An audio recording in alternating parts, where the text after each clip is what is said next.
Welcome to the ITSP Magazine Podcast Network, a modern, innovative multimedia platform, broadcasting ideas and connecting minds.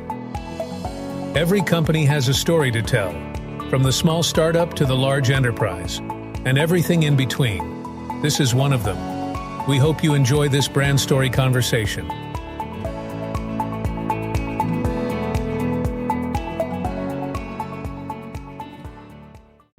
And hello everybody, you're very welcome to a new episode. I'm on location at the OWASP Global AppSec in Lisbon. And I'm here talking about all kinds of cool things, AppSec, DevOps, DevSecOps, everything bringing the user experience in a safe and secure manner. So guess what? Businesses can generate revenue, right? And hopefully protect that revenue and customer trust along the way. I'm thrilled to meet it or learn about a new company and do that through an old friend and make a new friend in the process. So it's an exciting day for me. Brian Reed and Chris Roeckl are joining me from AppDome. How are you guys? We're great. I want to, before, I know you guys wrote a report around consumer expectations around mobile app security. And it's an intriguing topic. Something I think we've talked about this in different ways over the years. But the research you did, I think, is going to be very telling. And but I first want to hear a little bit about your roles, Brian. This is new for you, fresh out of the gate. So it's good to be with you again, Sean. We worked together in a former life. We've been mobile guys for a long time in the mobile security world. I've made my journey around since BlackBerry days, and these days I recently joined a company called AppDome that is really solving the mobile app security problem for real. And so I'm excited to be joining here with Chris and the team. AppDome has now become a member and sponsor in the OWASP community. We're participating in the OWASP mobile spec work. I've been working with Carlos and Sven on the spec for years. And here we were able to partner with OWASP on a really cool survey. So I'll pass it off here to Chris to introduce himself. Thank you for having me. I'm Chris Roeckl. I'm Chief Product Officer here at AppDome. I've actually been at AppDome since the start almost 8 years ago. Done product work, but also ran our customer team, did some early selling to prove the technology for our venture capital backed partners, and lots of other things here. So glad to be here again and to talk to you about this survey that we do every year. Yep, love it. And Brian, you mentioned for real and in real time, at runtime. Yeah, in real at runtime. Yeah, so when you think about the OWASP community, we've been working with security teams, development teams, and architects for years to bring a higher quality of security to the application community. And ultimately, the mission of OWASP is the end of insecure software, right? All our software will become safe. And it's always been a challenge for working with developers to write secure code and working with security teams to test it properly in all the iterative cycles. And as DevSecOps happens, everything happens faster. And so a lot of what's happening now is more insecure software, and the tools are finding more vulnerabilities automated in the pipeline, and the developers are struggling to fix what they can find, and you kind of got this really bad, yucky looking Mobius loop, right? Yep. And so as I've worked in mobile AppSec now, from being with testing vendors and the pen testing space and development tools, I think we've really found something interesting here at AppDome that we'll talk about in a little while. But the genesis of the report we're going to talk about today has to do with, we recognize that OWASP is the leading community that participates with AppSec and development and is representative of that. And so we do a survey every year here at AppDome that Chris will talk about, and part of that survey was to bring the consumer voice into the OWASP community, so that the OWASP community, the security professionals here, the developers, the architects, they can bring that back into their business and say, look, these hundreds of thousands of consumers are saying security, privacy, anti-fraud, compliance are critical. They're expecting us to address this. Now the consumers are at the table, and it's not just sort of security and development kind of banging heads and trying to figure out what to do. So I think it's a really great moment here for it, and we're excited to be launching it here in OWASP Lisbon. Yep, perfect. And Chris, tell me about how long you've been doing the report now? So this is our fourth report. Okay. Right. So we've interviewed, I think now 120,000 consumers over the course of 4 years in 12 countries. Right. So we spanning the world. Right. So we have a really good view of trends in terms of what consumers are looking for in terms of security, fraud, and privacy protections. but we also have good trend lines, right? That's the, as we've done this year after year after year, we see the trends, and the trends are more security. Like consumers are saying, hey, wait a minute, I want a safe experience. And that's really important for mobile brands to hear, right? So we've got lots of data on what that means. Yeah, because as I alluded to earlier, I think one of the things that I've heard, and I like this trend of security as a differentiator for the business in many cases.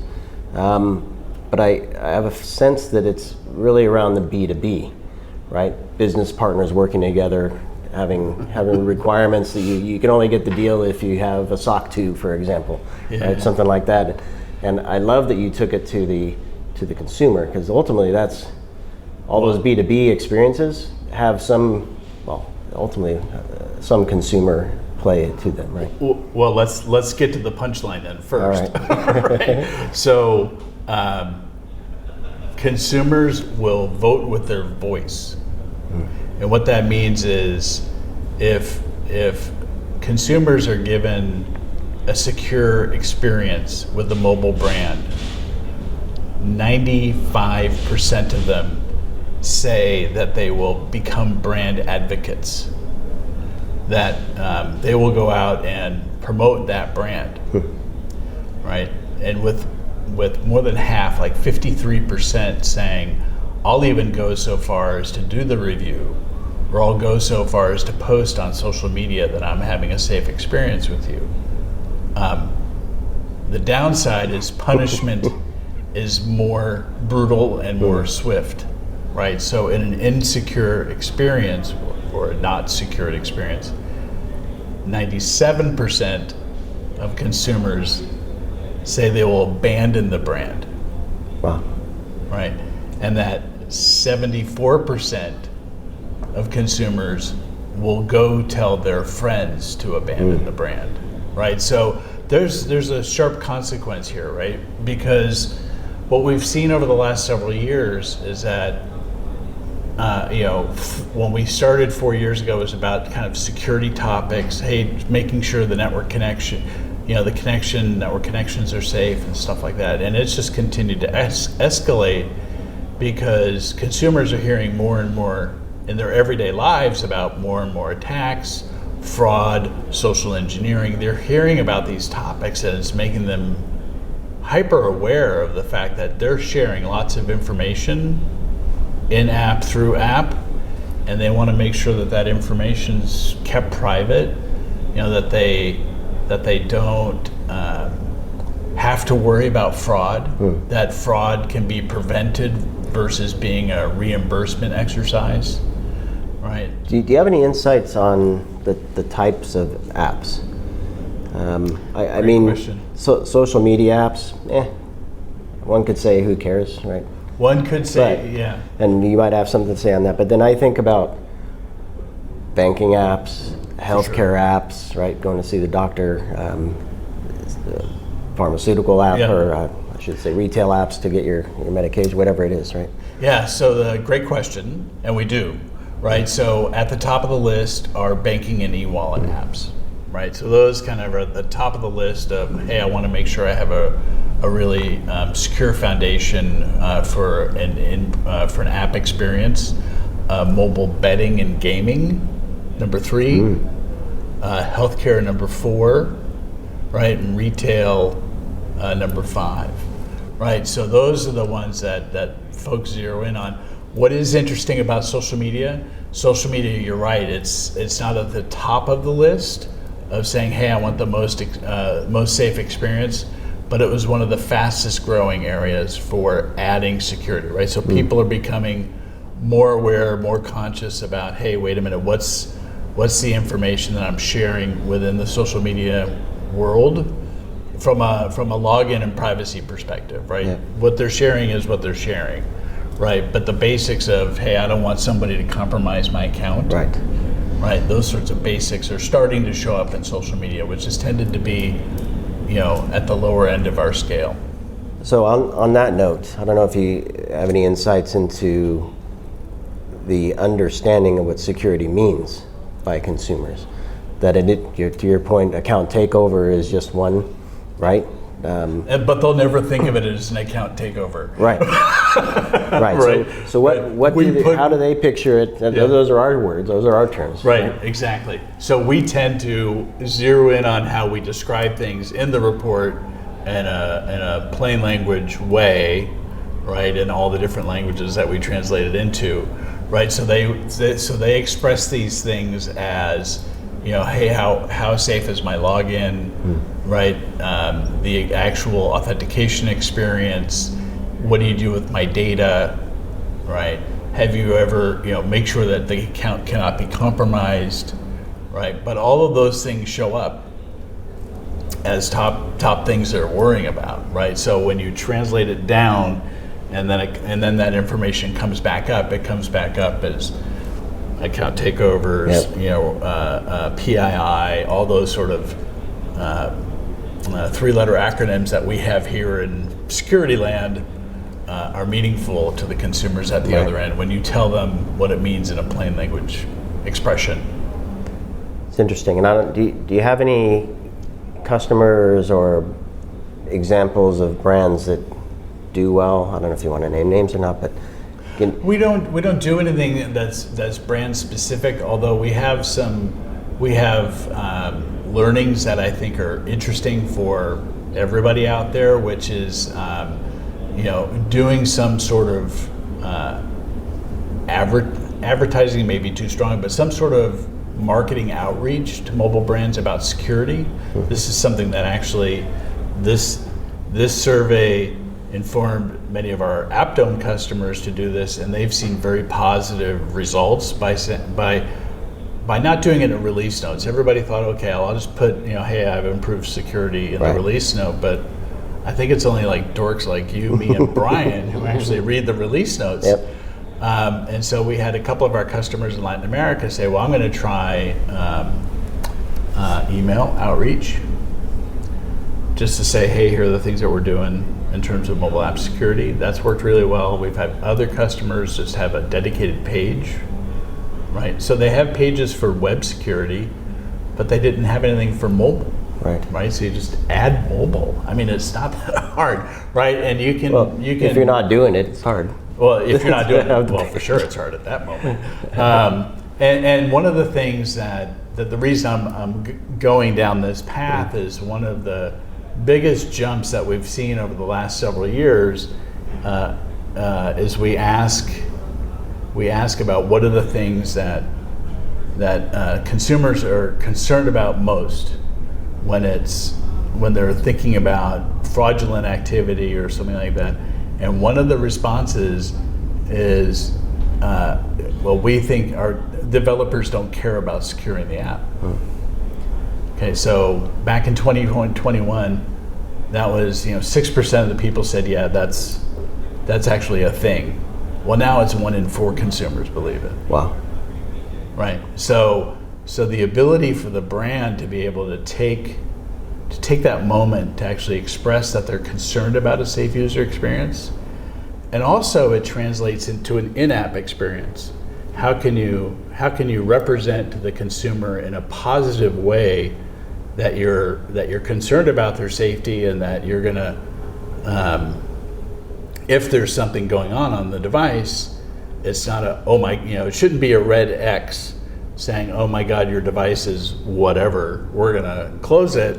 It should be something green, right? This is, hey, what we're trying to do is, make sure that you have a good experience and that we have a good experience, right? And so that's what drives a lot of what we do at AppDome, is not only making sure that we can provide defenses for mobile apps, but to make sure that the experience all fits together so that consumers don't freak out. They go, oh, okay, this is beneficial for me. Yep. Right, because it is something that they are very concerned about, and it's something that we've learned over the last 4 years and been sharing with the industry these insights, because we think it's really up to all of us to try to make mobile security better, right? To improve the state of the art of mobile app security, and to do it in a way that is really positive for the 6 billion humans on this planet who use mobile apps, right? Yeah. 6 million 6 million apps, 6 billion consumers.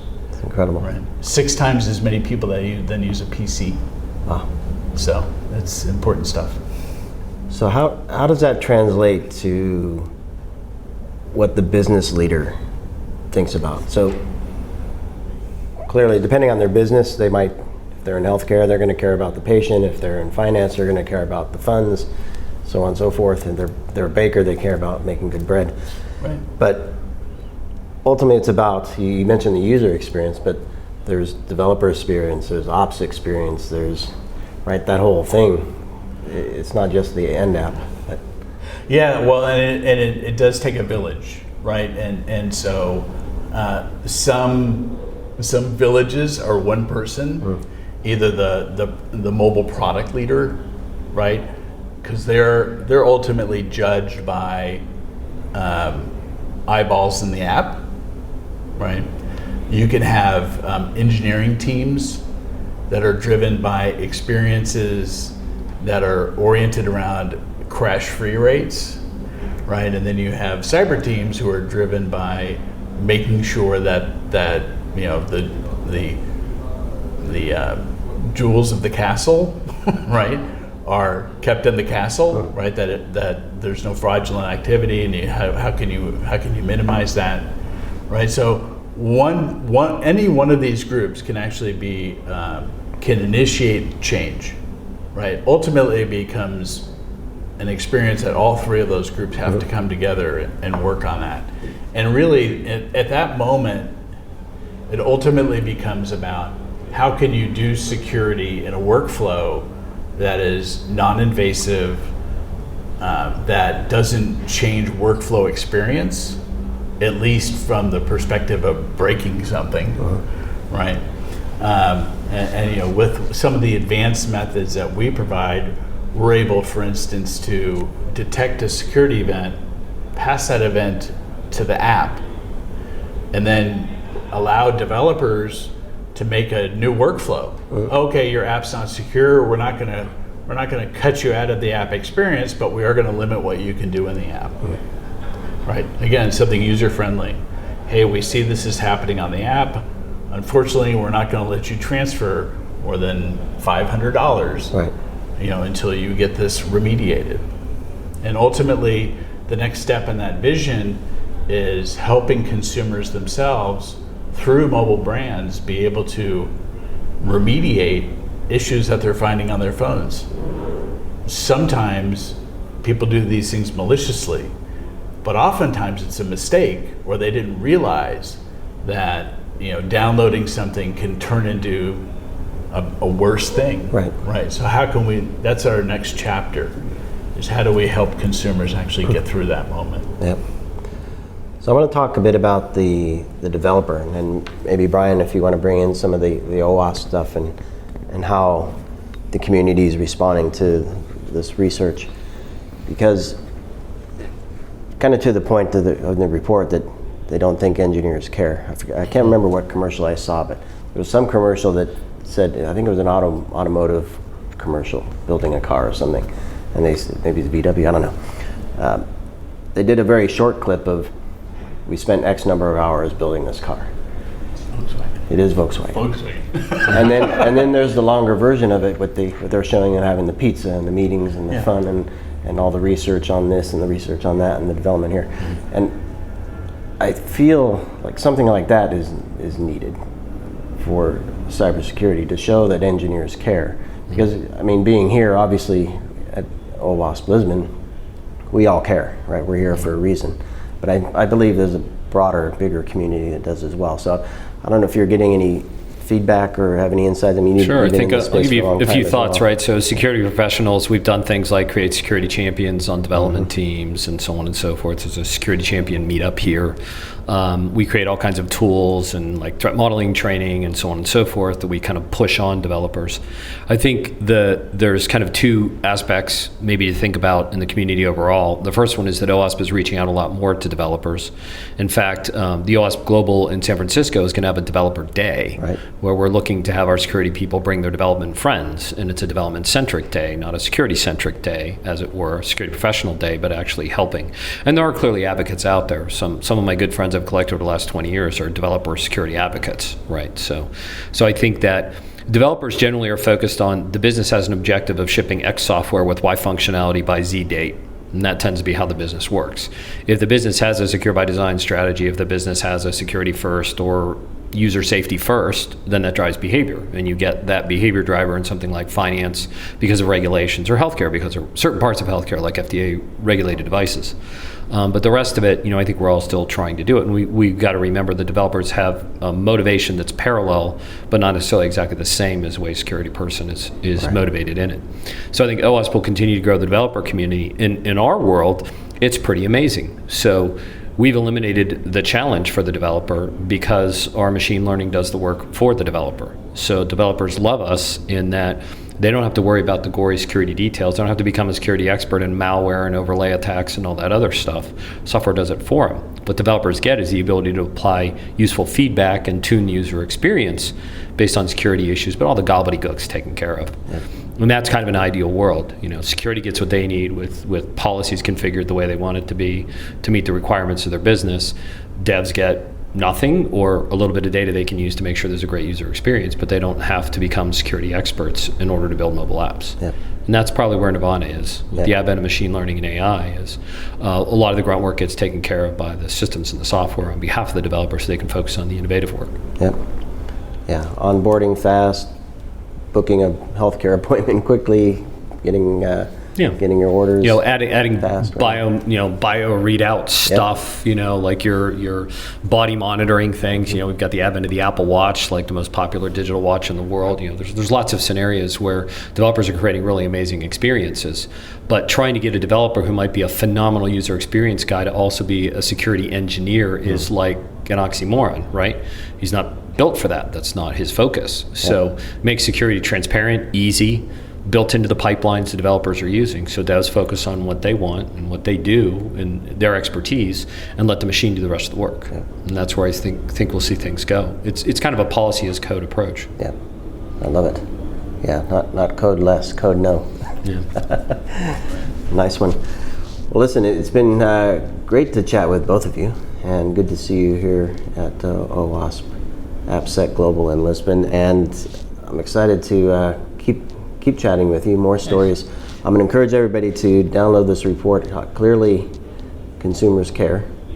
They do. They do, and there's a lot more data in that report in terms of just giving a fuller perspective about what security means to the mobile end user.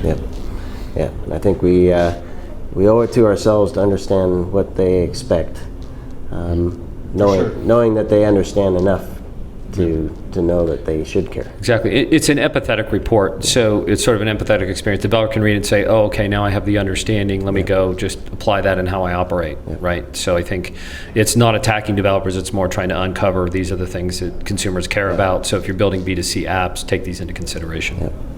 Perfect. Well, thank you, guys. And thanks, everybody, for listening to this episode coming to you from Lisbon. Stay tuned for more stories. And Brian, Chris, thanks a lot. Thank you.